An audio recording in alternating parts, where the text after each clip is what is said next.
Bonjour, je vous propose une nouvelle vidéo sur les arbitrages. J'ai déjà proposé une vidéo sur la conversion inverse, je vous propose aujourd'hui une vidéo sur la conversion.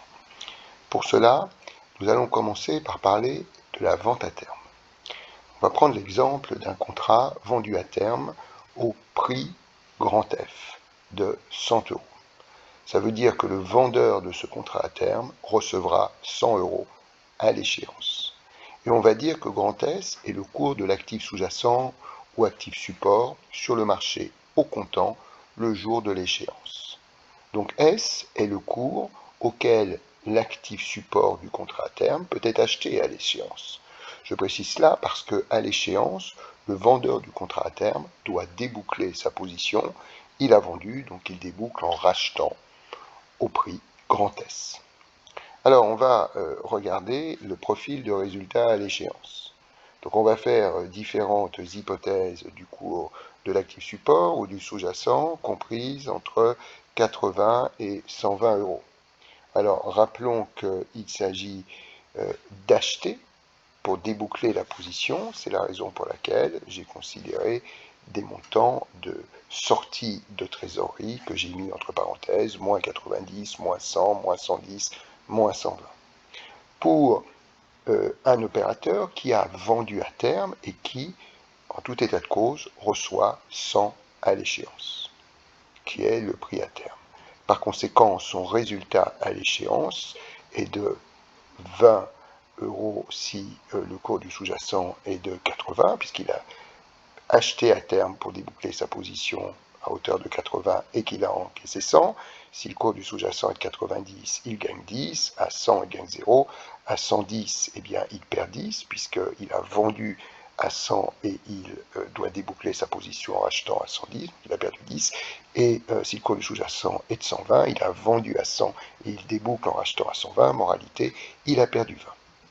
Et donc, on voit quel est le graphe qui correspond à une simple droite de résultat à l'échéance de la vente à terme. On va maintenant parler de ce qu'on appelle la vente synthétique. La vente synthétique, c'est la vente d'un call et l'achat d'un put de même prix d'exercice que je vais supposer égal à grand E, de même date d'échéance et bien évidemment de même sous-jacent. On va simplifier les calculs en disant que la prime du call est égale à la prime du put que l'on suppose par exemple égale à 10 €. En fait, si je vends un call de prime 10 €, j'encaisse 20, mais si j'achète un put de prime 10 €, je décaisse 20. Par conséquent, il y a une compensation du montant perçu pour le call et du montant décaissé pour le put. Alors on va dire que grand S est le cours du sous-jacent à l'échéance. On va faire varier S entre 80 et 120. Et on encadre ainsi le prix d'exercice qui est de 100 €. Et je rappelle qu'on va s'intéresser d'abord au call qu'on a vendu. Alors évidemment, si on a vendu une option, on est à la merci de la contrepartie, c'est-à-dire du financement de sa valeur intrinsèque. De même qu'un assureur qui a vendu une police d'assurance est à la merci de ses assurés qu'il doit, le cas échéant, indemniser en cas de survenance d'un sinistre assuré. Alors, reprenons le tableau habituel. Si le cours du sous-jacent est de 80, le droit de payer 100, je parle du call, un actif qui vaut 80 n'a aucun intérêt, donc intrinsèquement ça vaut 0. Le droit de payer 100, un actif qui cote 90 n'a aucun intérêt, donc ça vaut 0. Le droit de payer 100, ce qui vaut 100, ça vaut 0. Par contre, le droit de payer 100, ce qui cote 110, ça vaut intrinsèquement 10. Et cette valeur intrinsèque qui va être perçue par la contrepartie lorsqu'elle revend son option à l'échéance est en fait financée par le vendeur du call et donc nous avons inscrit moins 10. Et bien évidemment, le droit de payer 100, ce qui vaut 120, ça vaut intrinsèquement 20. Donc pour le vendeur de call, c'est un montant de 20 à financer. Par contre, il est propriétaire du put puisqu'il l'a acheté. Et donc le droit de vendre, le put est une option de vendre, 100 ce qui vaut 80, ça vaut intrinsèquement 20. Le droit de vendre 100, ce qui vaut 90, ça vaut intrinsèquement 10. Le droit de vendre 100, ce qui vaut 100, n'a aucun intérêt. Et le droit de vendre 100, ce que l'on peut vendre en bourse sur le marché spot à 110 ou 120, n'a strictement aucun intérêt. Donc la valeur intrinsèque du put est nulle. On voit ainsi le résultat à l'échéance, 0 plus 20 égale 20, 0 plus 10 égale 10, 0, moins 10 plus 0 égale moins 10, et moins 20 plus 0 égale moins 20. Si on représente le résultat à l'échéance, nous avons cette droite, d'accord, qui est la droite qui correspond au profil de résultat à l'échéance de la combinaison de la vente d'un call et de l'achat d'un put. Et je rappelle que lorsque nous avions tracé le profil de résultat à l'échéance d'une vente à terme, nous avions ce graphe, donc exactement le même. Donc à partir du moment où on reconstitue le profil de résultat à l'échéance d'une vente à terme en combinant la vente d'un call et l'achat d'un put, eh bien on va dire que cette combinaison va s'appeler une vente synthétique.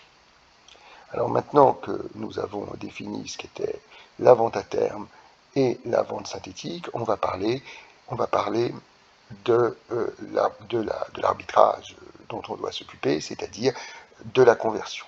Alors la conversion, ça va être la combinaison d'une vente synthétique et d'un achat à terme.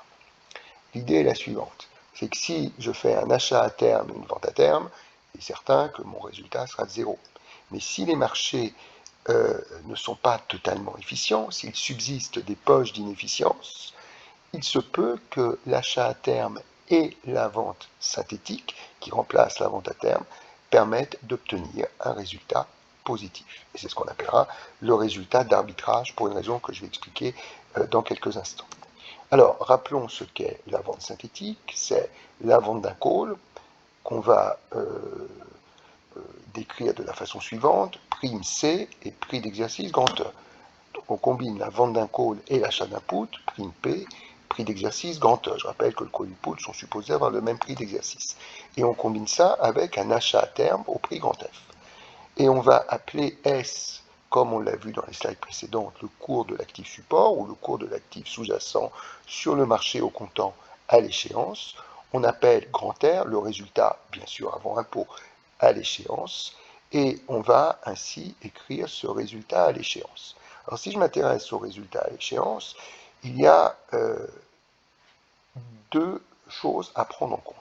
Tout d'abord, si j'ai décidé aujourd'hui de vendre un call et d'acheter un put, ça veut dire que j'ai perçu la prime grand C du call et que j'ai payé, en tant qu'acheteur, la prime du put grand P. Donc quand je vends, j'encaisse, plus C, quand j'achète, je décaisse, moins P.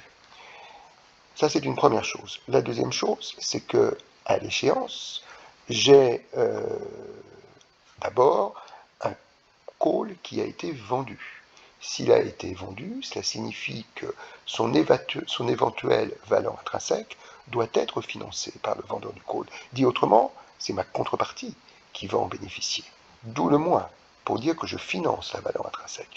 Et la valeur intrinsèque du call, nous savons que c'est le max entre 0 et S-E, E étant bien sûr le prix d'exercice. Par ailleurs, il y a le put. Alors le put, j'en suis propriétaire puisque je l'ai acheté. Donc la valeur intrinsèque, elle est pour moi. C'est le montant que je percevrai si je revends mon put à l'échéance. Et nous savons que la valeur intrinsèque d'un put, c'est max de 0 E moins S. Là, on a mis un plus, puisque cette valeur intrinsèque, elle est pour l'acheteur du put. Par ailleurs, n'oublions pas que nous avons fait un achat à terme, que par conséquent, au plus tard à l'échéance, on doit d'abord payer, grand F, et en même temps déboucler la position. Si on a acheté à terme, on déboucle en revendant, c'est-à-dire sur la base du prix grand S, d'où la revente plus S. Par ailleurs, n'oublions pas que la somme algébrique des primes est payée et encaissée aujourd'hui, tandis que tout ce que nous avons ensuite correspond à des encaissements-décaissements à échéance.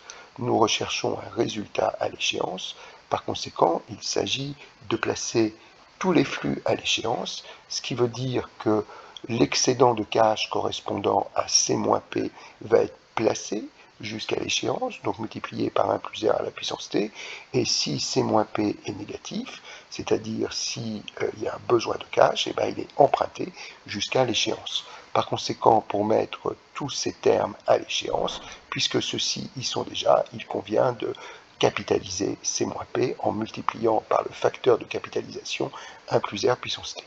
Alors on va transformer cette expression pour se débarrasser des max. Alors on va faire deux hypothèses. D'abord S est supérieur à E, et ensuite on traitera le cas où S est inférieur à E.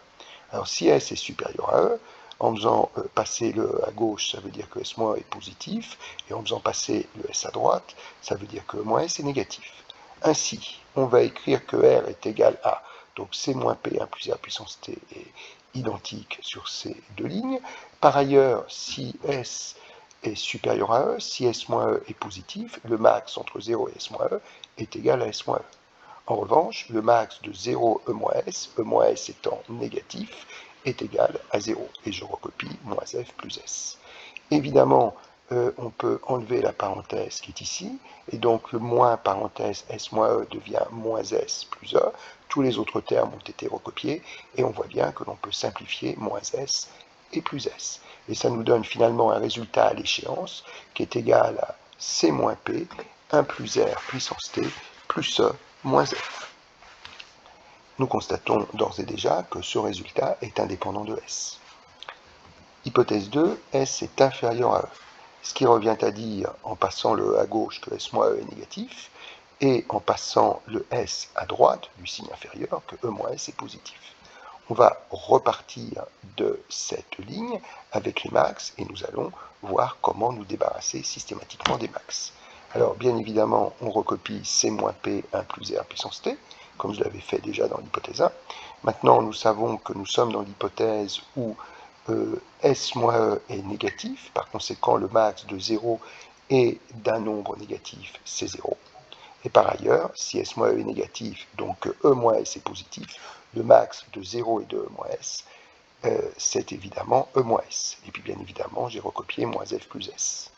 On constate une fois de plus que l'on peut simplifier moins S plus S, comme nous l'avions fait ici, et nous constatons que cela nous donne finalement C moins P 1 plus R puissance T plus E moins F.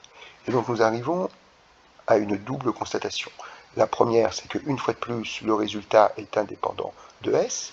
Finalement, quel que soit S positif, eh bien, le résultat correspond au R que nous avons trouvé aussi bien dans l'hypothèse 1 que dans l'hypothèse 2. Et surtout, deuxième constatation, ce résultat est unique.